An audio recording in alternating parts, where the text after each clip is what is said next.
He was humiliated at a party for the rich, without them knowing everything belonged to him. Michael Johnson was pedaling his bicycle through the streets of New York City when he received an unusual delivery request. The address pointed to the Upper East Side, an upscale neighborhood where he rarely made deliveries. Arriving at the imposing mansion, the 24-year-old had no idea he'd be mistaken for an intruder and dragged into an elegant party where he'd be humiliated by guests laughing at his simple clothes and calloused hands from hard work. Least of all did he suspect that luxurious house held the biggest secret of his life. "Hey, you there!" a burly security guard shouted when Michael rang the doorbell. "How did you get in here?" "I'm a delivery guy here with an order for Mrs. Victoria Blackwood," Michael replied, showing the insulated bag with the app's logo. The guard eyed the young man suspiciously, his plain brown shirt, worn-out jeans, dark hair slightly tousled by the wind, and hands rough from daily bike deliveries. "What delivery?" "No deliveries were authorized today," the man said, speaking into the intercom. A woman's voice responded, "Oh, that must be the sushi I ordered. Let him in, but escort him." The guard opened the gate and motioned for Michael to follow. Entering the grand foyer, the young man was awestruck by the crystal chandelier hanging from the high ceiling and the sweeping marble staircase. Antique paintings adorned the walls, and the floor gleamed like a mirror. Dozens of people in expensive suits and dazzling gowns chatted animatedly, holding champagne flutes. Laughter echoed through the room as an orchestra played classical music in the corner. "Look at this," a man in a tuxedo said, pointing at Michael. "Seems we have a party crasher." Others turned to stare, and Michael felt his face grow hot. His simple clothes clashed starkly with the elegance around him. "Sorry, I'm just here to deliver an order," he murmured, searching for an exit. "How fancy," a blonde woman in an expensive blue dress laughed. "Look at those hands. Someone actually works for a living." The laughter grew louder, and Michael lowered his gaze, humiliation burning in his chest. He'd always worked honestly to support himself, but he'd never felt so small. Then a woman around 45 approached. Victoria Blackwood had flawless blonde hair in a sophisticated updo and wore a black dress that surely cost more than Michael made in months. Her brown eyes gleamed with an arrogance that chilled him. "You're the delivery boy?" she asked, looking him up and down with disdain. "Yes, ma'am." "Here's your order." Victoria took the bag and checked inside. "Since you're already here," she said, turning to the guests with a sly smile, "why not help serve? You must be used to it." The guests laughed even louder, and Michael wanted to run, but he needed the delivery fee and couldn't afford to refuse. I just came to drop off the food," he tried to explain. "Oh, don't be like that," Victoria insisted, shoving a tray of glasses into his hands. "You're here already. A little help won't hurt." Michael took the tray with trembling hands, ignoring the mocking stares. He began circulating the room, offering drinks, but his nerves betrayed his coordination. Dear listener, if you're enjoying the story, don't forget to like and subscribe to the channel. It helps us newcomers a lot. Now, back to the story. As he approached a group near the fireplace, Michael stumbled slightly on a Persian rug. He tried to steady himself, but a few drops of red wine splashed onto a guest's light-colored dress. "Oh my God!" the woman shrieked. "My dress! This dress cost $15,000! Silence fell over the hall. All eyes turned to Michael, who was pale with despair. "I'm so sorry, it was an accident," he stammered, trying to clean the fabric with a napkin. "Don't touch it!" the woman shrieked. "You'll pay me every last penny, you brat!" Michael felt his world collapse. $15,000 was more than he could save in a year working as a delivery boy. "Ma'am, I don't have that kind of money," he said, his voice trembling. "Then you'll have to figure it out," said Victoria, stepping forward with her arms crossed. "We can't let this slide." The murmurs of the guests grew louder. Some were taking photos and filming the scene with their phones, as if it were entertainment. "Please," Michael begged.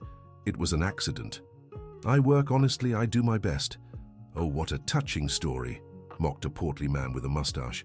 The poor, hard-working boy. Laughter echoed through the hall again. Michael had never felt so humiliated in his life. Tears threatened to spill from his eyes, but he fought to hold them back. Then a faint voice caught his attention.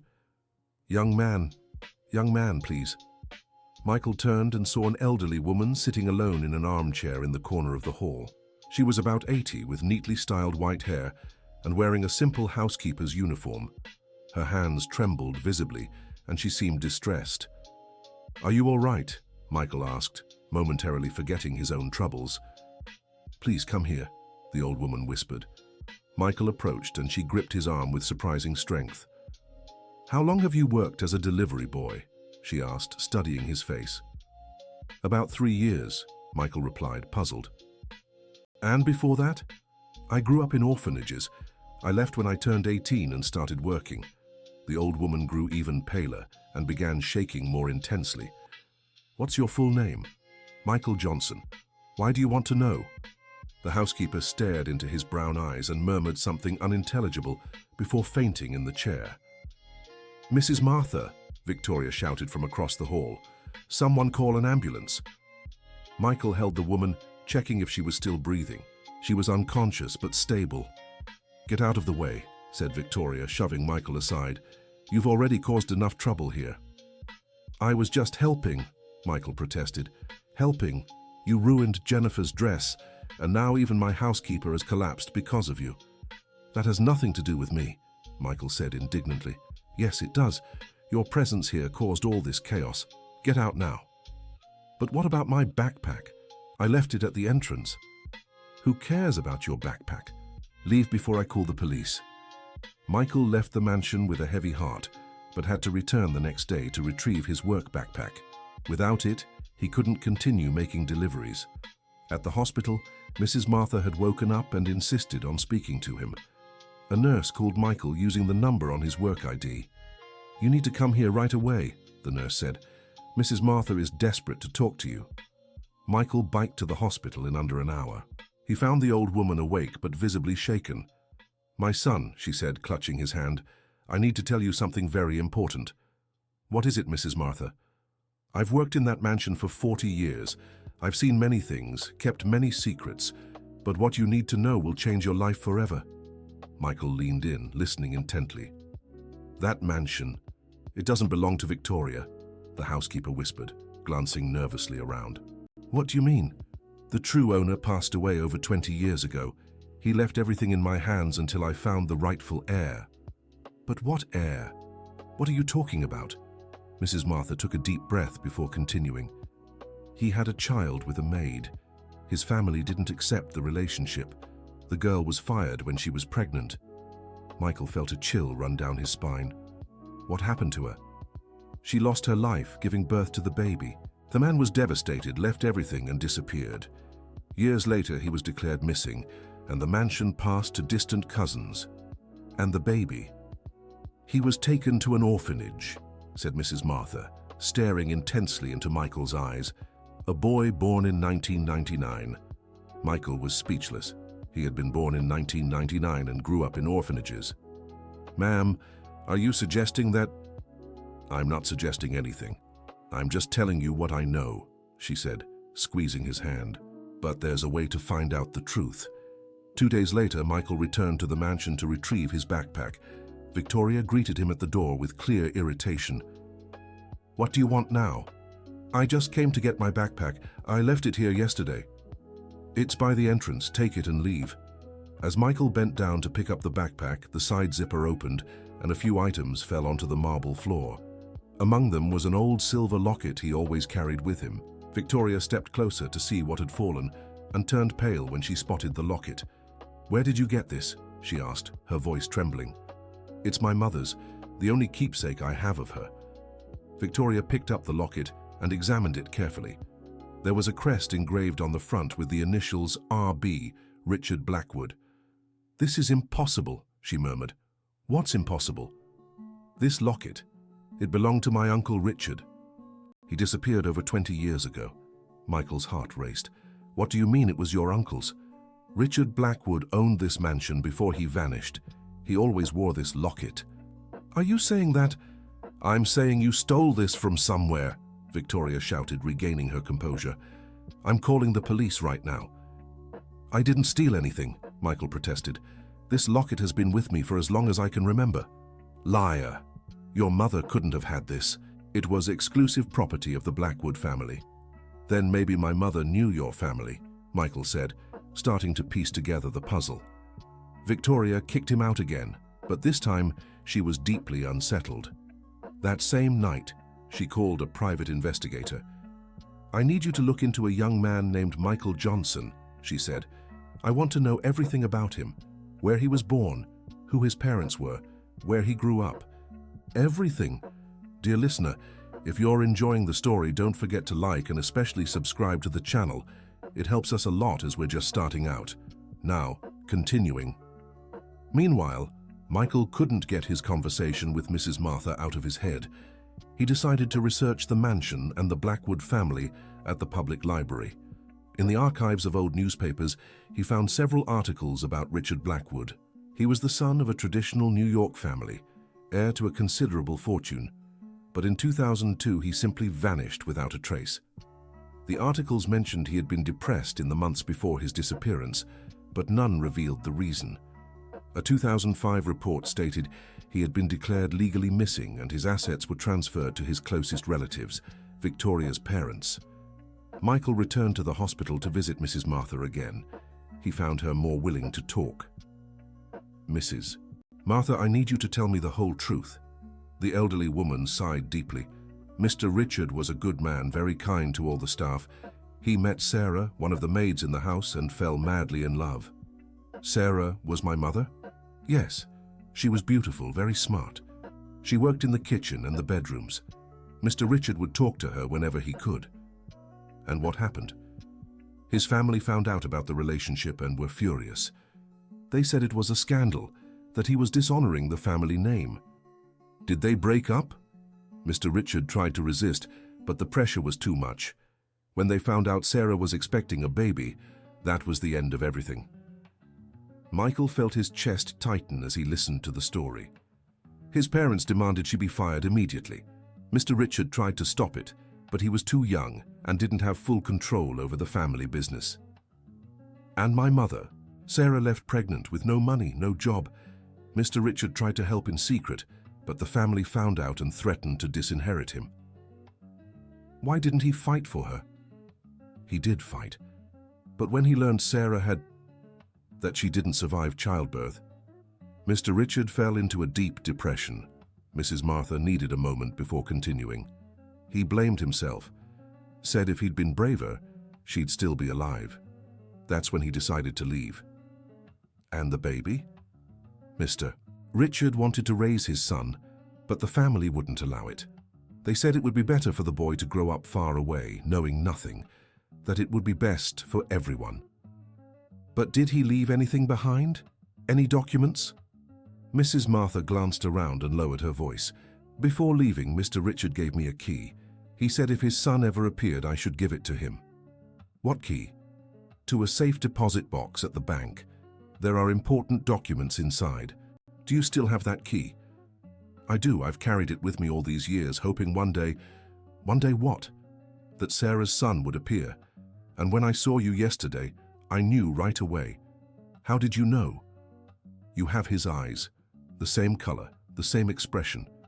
And this locket, Mr. Richard gave it to Sarah before she left." Michael felt tears in his eyes. After a lifetime of not knowing his origins, he was finally learning the truth. "Where's the key, Mrs. Martha?" "At my house. I can give it to you when we leave here." 2 days later, Mrs. Martha was discharged from the hospital. Michael accompanied her to her small home in Greenwich Village. The elderly woman went to an old wardrobe and took out a wooden box. "Here it is," she said, handing over an old golden key. "It's for Federal Trust, 5th Avenue branch, safe deposit box number 247. Michael held the key with trembling hands. "Mrs. Martha, what if you're wrong? What if I'm not really his son?" "I'm not wrong, my boy. You're the spitting image of your father." The next day, Michael went to the bank with the key and his ID. He explained the situation to the manager, who checked the records. "There is indeed a safe deposit box registered under Richard Blackwood's name," the manager confirmed. "But to open it, we need to follow some legal procedures." "What procedures?" "Since Mr. Richard was declared missing, the box is under court custody. You'll need a lawyer to request access." Michael didn't have money to hire a lawyer, but Mrs. Martha knew a professional who sometimes did pro bono work for those in need. Dr. William Parker was a 68-year-old retired attorney who kept a small office downtown. When Michael told his story, the man was intrigued. "This is a very unusual situation," Dr. William said, "but if you really are Mr. Richard's son, you have legal rights to the inheritance. But how do I prove it? First, let's get that box open, then we'll see what's inside." Dr. William filed a petition requesting access to the box. The process took 2 weeks, but they finally got approval. On the scheduled day, Michael, Dr. William, and a court officer went to the bank. With trembling hands, Michael inserted the key into the safe. Inside, they found several documents: a birth certificate in the name of Michael Johnson, son of Richard Blackwood and Sarah Cooper, a paternity test from that time confirming the parentage, and a handwritten letter from Richard. Dr. William read the letter aloud. "To my son Michael, if you are reading this letter, it means Mrs. Martha kept her promise and found you. I cannot express the regret I feel for not fighting harder for you and your mother. Sarah was the most special woman I ever knew. She died bringing you into this world, and I carry that guilt every day. My family prevented me from raising you, but I always knew that one day you would discover the truth. This mansion and everything I own rightfully belong to you. Use this inheritance to live the life your mother dreamed for you. Be a better man than I was. With eternal love, your father, Richard Blackwood." Michael was crying when Dr. William finished reading. After a lifetime of loneliness and unanswered questions about his origins, he finally had the answers. "What does this mean legally?" Michael asked. "It means you are the rightful heir of Richard Blackwood," Dr. William replied. "The family that took possession of the mansion did so illegally, but they didn't know I existed. That doesn't matter. When Richard was declared missing, a search for direct heirs should have been conducted. Since that didn't happen, the transfer to his cousins was irregular. And now? Now we take legal action to claim your rights." Meanwhile, the investigator hired by Victoria had finished his research on Michael. The discoveries left her in a panic. Michael had indeed grown up in orphanages after his mother died in childbirth. There were no records about the father, but the date and place of birth matched exactly with the information Victoria had about her Uncle Richard's supposed son. Even worse, the investigator found old documents in the orphanage archives mentioning that the baby had been taken by social services after his mother, a former employee of the Blackwood family, had lost her life during delivery. Victoria called an emergency meeting with her lawyers that same night. "Are you absolutely certain that when my uncle was declared missing, there were no direct heirs?" she asked nervously. "Absolutely," replied Dr. Robert, her lead attorney. "We conducted a thorough search at the time, and if a son were to appear now, that would be problematic. A direct heir always takes precedence over distant relatives. So what should we do?" "It depends. Is there any reason for this concern?" Victoria told them about Michael and the locket, omitting some details. "I need you to destroy any old documents related to household staff," she ordered, "especially from the time my uncle lived here." "Victoria, that would be obstruction of justice if there's a legal case," Dr. Robert warned. "There won't be any case. That boy has no money or knowledge to sue us." Dr. Robert wasn't convinced, but followed his client's instructions. 2 weeks later, Dr. William filed a lawsuit requesting posthumous recognition of paternity and the restitution of the inheritance to Michael. Victoria was desperate when she received the summons. She tried one last time to intimidate Michael, confronting him at his workplace. "You don't know who you're messing with," she said, cornering Michael in an alley near the distribution center.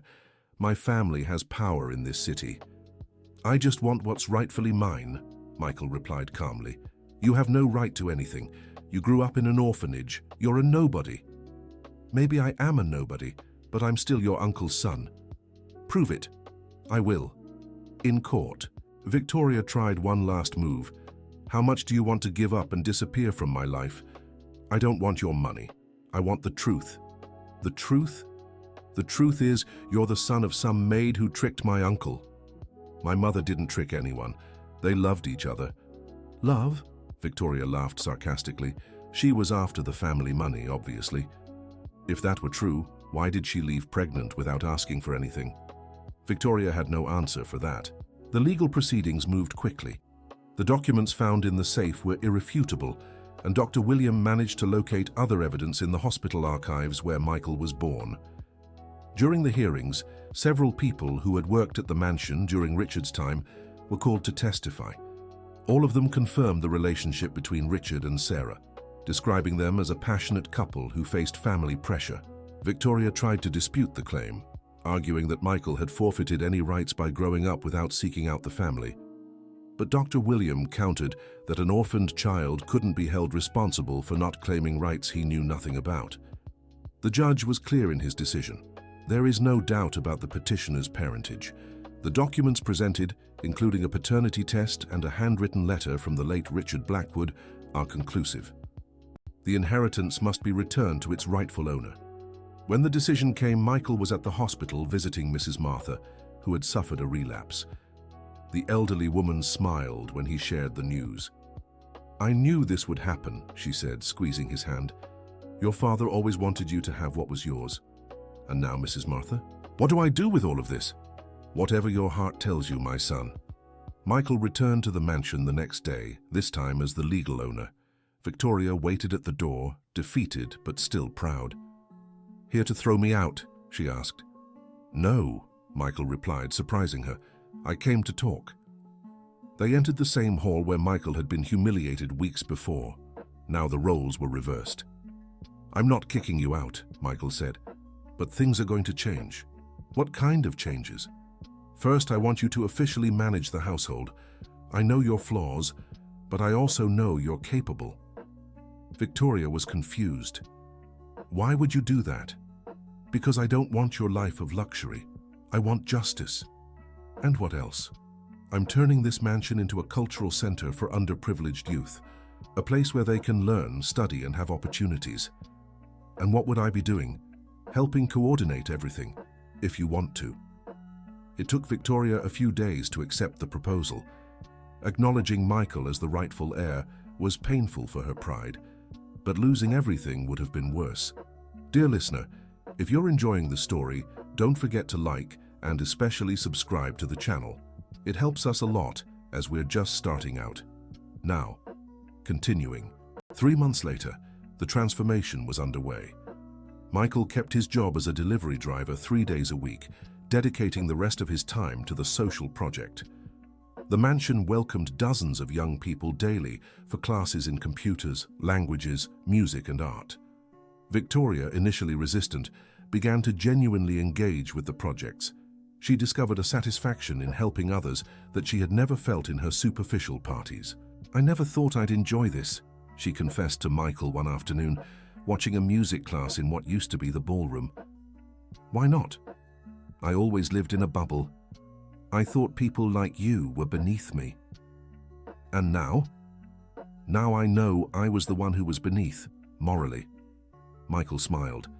Seeing Victoria change was one of the most rewarding parts of the entire journey. Mrs. Martha, though frail in health, made a point of visiting the mansion weekly. Seeing the halls filled with young people studying moved her deeply. "Your father would be proud," she told Michael during one of those visits. "You really think so?" "I'm certain. He always wanted to use the family's wealth for something good. His family never let go. And now? Now you're fulfilling his dream." The official opening of the cultural center took place on a Saturday afternoon. Michael insisted on a simple ceremony, without unnecessary pomp. During the event, he addressed the attendees. This house was once a stage for arrogance and prejudice. Today, it is reborn as a place of opportunity for those who need it most. In the audience, Victoria applauded with emotion. Beside her, Mrs. Martha wiped away tears of joy. "I want to dedicate this center to the memory of my mother, Sarah Cooper, and my father, Richard Blackwood. They loved each other, even when the world was against them." After the ceremony, Michael personally served the first beneficiaries of the project, young people from the outskirts of New York City who would now have access to quality education. Victoria approached him. "Michael, I need to apologize publicly for what I did to you." "You don't have to." Yes, I do, she interrupted, taking the microphone. A few months ago, I humiliated this young man at a party in this very house. I judged him by his clothes, his job, his background. I was completely wrong. Silence filled the room. Michael taught me that true nobility isn't in money or a last name. It's in character, kindness, and the courage to do what's right. Applause echoed through the mansion. Michael embraced Victoria, sealing an unlikely but genuine friendship. In the following months, the cultural center became a city landmark. Young people from underserved communities received scholarships, joined job training programs, and discovered artistic talents. Michael continued living in his modest apartment, using only what was necessary from the inheritance to keep the project running. The rest was invested to ensure the center's future sustainability. Victoria sold her jewelry and expensive clothes, donating the money to the project. She discovered happiness didn't come from luxury, but from the feeling of being useful and making a difference in people's lives. Mrs. Martha, despite her age, became a grandmother figure to all the young people at the center. Her stories about the mansion's past enchanted the children during reading afternoons. A year after the opening, Michael organized a special celebration to mark the project's success. This time, the guests were the beneficiaries and their families. The same hall that had witnessed his humiliation was now filled with genuine joy. Children ran through the marble corridors, teenagers performed their musical compositions, and young adults spoke about the job opportunities they'd gained through the center. During the celebration, Michael climbed the staircase and paused at the same spot where his father used to stand, observing the house. He felt Richard and Sarah's presence there, as if they were finally together and at peace. "We did it, Dad," he murmured, looking at the hall full of life. "We turned your house into what it was always meant to be." Victoria joined him on the staircase. "What are you thinking about? How life takes unexpected turns. If I hadn't been humiliated at that party, maybe I'd never have discovered the truth." "You're right. My cruelty ended up revealing your identity. And it gave me the chance to know the real you, too." "What do you mean?" "Underneath all that arrogance, you were always a good person. You were just lost." Victoria smiled, still moved by the transformation in her own life. "Michael, can I ask you a personal question?" "Of course. Don't you resent your father's family for keeping your parents apart?" Michael took a moment before answering. "At first, I did. But then I realized anger only hurts the one who holds onto it. They acted according to the prejudices of their time. What matters now is that I can honor my parents' memory by doing something positive." "You're wiser than many people twice your age. Life taught me early that holding on to grudges is a waste of time. It's better to use that energy to build something good." Down below, a 16-year-old girl named Ashley approached the microphone. She had arrived at the center 6 months earlier, shy and unsure. Now she was about to perform a song she had written. "This song is for Michael," she said, tuning her guitar. "For the one who showed us our dreams matter." The soft melody echoed through the hall, speaking of hope, overcoming, and the importance of believing in yourself. Michael felt tears in his eyes as he saw how his actions had positively impacted that young girl's life. When Ashley finished, the applause was long and warm. Michael went down to hug her. "Thank you for believing in me," she said. "I didn't do anything. The talent was always in you. But you gave me the chance to discover it." Scenes like this repeated often at the center. Young people discovering talents, gaining confidence, charting new paths for their lives. Dr. William, who had become a close friend of Michael's, watched it all with paternal pride. "I've never seen an inheritance put to better use," he remarked to Michael. "The money isn't mine, it belongs to the community." "What community?" "The community my father always wanted to help but never could. Now I can do it for him." 2 years after the center opened, Michael received an offer to expand the project to other cities. Socially responsible entrepreneurs wanted to replicate the model. "What do you think?" asked Victoria, who now coordinated all administrative activities. "I think my parents would be happy," Michael replied. "The more young people we can help, the better. So shall we move forward?" "Let's." The expansion was gradual but steady. In 5 years, There were 10 cultural centers across New York City and nearby towns, serving thousands of underprivileged youth. Michael became a reference in social projects, invited to speak at events. But he never lost his simplicity or abandoned his work as a delivery driver, which he kept to stay connected to his roots. Victoria became one of the city's leading social managers, dedicating her life entirely to the projects. She never again organized shallow parties or mingled with the frivolous social circle she once frequented. Mrs. Martha, now 85, still visited the centers weekly. Her presence was a blessing to all who knew her. She was the bridge between past and present, between Richard and Sarah's story and the fulfillment of their dreams through their son. One December afternoon, as Michael organized the graduation party for the youth who had completed vocational courses, Mrs. Martha asked to speak with him privately. "My son, I'm very tired," she said, holding his hands. "Do you want me to take you home?" "That's not it. I'm tired of life. I feel my mission here is done." Michael understood what she meant and felt his heart tighten. "Mrs. Martha, you're so important to all of us. And you're all important to me. But I'm an 85-year-old woman. I kept the promise I made to your father." "What promise?" "To find you and give you what was yours, to see the mansion full of life again, to witness love overcoming prejudice." Michael hugged the elderly woman tenderly. "You did so much more than that. You gave us a family." "Exactly. And now I can leave in peace, knowing your parents' story finally has a happy ending." Mrs. Martha passed away peacefully a few weeks later, in her sleep at home. Her funeral was a celebration of life, with hundreds of young people she had welcomed paying their respects. Michael made sure she was buried beside Sarah in the city cemetery. It was what she had asked, to stay close to the girl she had always considered a daughter. On the tombstone, Michael had engraved, "Martha Williams, the woman who kept a love secret and changed many lives."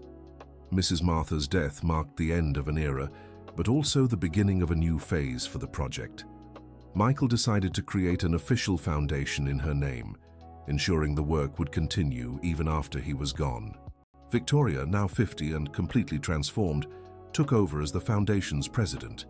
Her dedication was unwavering, working tirelessly to expand the reach of their initiatives. "Sometimes I think Mrs. Martha was an angel," she remarked to Michael during a meeting. "Why?" "She kept that secret for decades, waiting for the right moment to reveal it, as if she knew you'd appear just when we needed it most." "We needed it most." "I needed to learn humility. You needed to discover your identity. And thousands of young people needed opportunities. She connected it all." Michael agreed. Mrs. Martha's life had been an example of patience, loyalty, and unconditional love. 5 years after the housekeeper's passing, the project had already directly impacted the lives of over 10,000 young people. Many had graduated from college, secured good jobs, or started their own businesses. During the celebration of the first center's 10th anniversary, Michael was invited to speak before an audience of 1,000 people, including officials, business leaders, and, most importantly, beneficiaries of the programs. 10 years ago, I was humiliated in this very mansion," he began. "People laughed at my simple clothes, my calloused hands, my humble origins. The auditorium fell completely silent. Today, I understand that humiliation was necessary. It led me to discover not just my true identity, but my true purpose." The applause started softly and grew louder. My parents, Richard and Sarah, loved each other, even when the world was against them. That love, cut short by prejudice, now lives on through every young person who finds opportunity here. Victoria, seated in the front row, wiped tears from her eyes. The mansion that was once a symbol of arrogance has become a symbol of hope. The hands that were mocked are now instruments of change, and the humble origins once seen as flaws are now our greatest strength. The room erupted in applause. Michael concluded, "I dedicate this work to every young person who, like me, grew up believing they had no worth. You do. You're just as valuable as anyone in this world, and never let anyone tell you otherwise." After the ceremony, hundreds came forward to greet Michael. Among them were many of the same people who had laughed at him that first night in the mansion. "Michael, do you remember me?" asked a man in a suit. Michael recognized him as one of the most sarcastic guests from that evening. I do. I want to apologize. That night I was cruel and prejudiced. No need to apologize, that's in the past. I insist, and I want to do more than apologize. I'd like to financially support your project. Your change of heart is the greatest contribution. The man insisted on making a substantial donation, as did many others who had been there that night. Michael's transformation had sparked deep reflection in many of them. Victoria watched it all with admiration. The humbled young deliveryman had become a respected leader, inspiring change even in those who once scorned him. At the end of the evening, when everyone had left, Michael and Victoria walked through the mansion's gardens. "Do you know what impresses me most about you?" she asked. "What? You never let power or money corrupt you. You stayed the same person. Because I learned true wealth isn't in what we have, but in what we do with it. And you've done so much." "We did a lot," Michael corrected. "You changed just as much as I did. It's true, sometimes I don't even recognize the person I used to be. The person you were still had worth. She was just directing her energy toward the wrong things." They stopped in front of a new monument Michael had commissioned for the garden, a sculpture of a man and a woman holding hands, gazing at the horizon. At the base, it read, "Richard and Sarah Blackwood, whose love overcame time and social barriers." "They would be proud," Victoria said. "I'm sure they would." 15 years after that fateful night, Michael Johnson Blackwood, he had taken his father's surname, had become one of the most respected figures in New York City. His foundation operated in 6 states across the United States, impacting hundreds of thousands of lives. But what made him proudest wasn't the numbers or the recognition. It was knowing he had turned pain into purpose, humiliation into motivation, and prejudice into a bridge for a fairer world. The mansion on the Upper East Side remained his base, but now it welcomed visitors from around the world, eager to learn about the American model of social inclusion through culture and education. Michael never married or had children, dedicating his entire life to the project. He often said the thousands of young people they helped were his true family. Victoria, who also remained unmarried, became his inseparable partner in the work. Together, they formed an unlikely but effective duo, proving that people can change when they find a purpose greater than themselves. One April afternoon, 20 years after discovering his true identity, Michael received an emotional phone call. On the other end, a 23-year-old woman introduced herself as Emma Blackwood Williams. "I'm Mrs. Martha's great-granddaughter," she said. "My great-grandmother left a letter to be delivered to you 20 years after her passing." Michael's heart raced. Even after all this time, Mrs. Martha still had surprises for him. The next day, Emma visited the mansion and handed him the sealed letter. Michael opened it with trembling hands. "My dear Michael, if you're reading this, 20 years have passed since we met. I hope you've fulfilled all your dreams and honored your parents' memory. I've kept one last secret that only now I can reveal. Your father didn't disappear as everyone believed. He went to England, where he spent his final years in a monastery. Before passing in 2015, he wrote one last letter to you. It's with my great-granddaughter, Emma. It was my final duty to deliver your father's last words to you. With all the love I've always felt for you, Martha Williams." Emma then handed Michael another letter, this one in even shakier handwriting. "My son, Michael. Though I never met you in person, I followed your life through Mrs. Martha. She sent me letters about your growth, your struggles, your fight to survive. When I learned you had discovered your identity and turned our home into a beacon of hope, I felt immense pride. You achieved what I never had the courage to do: confront prejudice and fight for what's right. Your mother, Sarah, was the most extraordinary person I ever knew. She taught me that true love knows no social barriers. You are the fruit of that love, proof it was never in vain. Forgive me for not being the father you deserved, but know that, even from afar, I always loved you and believed in you. Use our legacy to keep transforming lives. That's how our family will be remembered, not by the wealth we amassed, but by the good we did in the world. With eternal love, your father, Richard Blackwood." Michael wept as he hadn't in years. At last, he had the words he had always dreamed of hearing from his father. Words of love, pride, and approval. Victoria, who was present, was also deeply moved. Emma, Mrs. Martha's great-granddaughter, was invited to learn about the entire project and ended up joining the team as the educational coordinator. The arrival of the letter from his father marked a new phase in Michael's life. At 44, he finally felt complete, having received the paternal recognition he had always unconsciously sought. He then decided to write a book telling his story, from the humiliation at the party to the discovery of his identity and the creation of the foundation. The book became a national bestseller, inspiring millions of people not to give up on their dreams. End of story. Now tell me what you thought of this inspiring story of overcoming and love that conquered all barriers. Do you believe Michael made the right decisions by forgiving those who humiliated him and turning his pain into purpose? Share your honest thoughts in the comments. And don't forget to like and subscribe to the channel so you won't miss other heartwarming stories like this one. Thank you so much for joining me.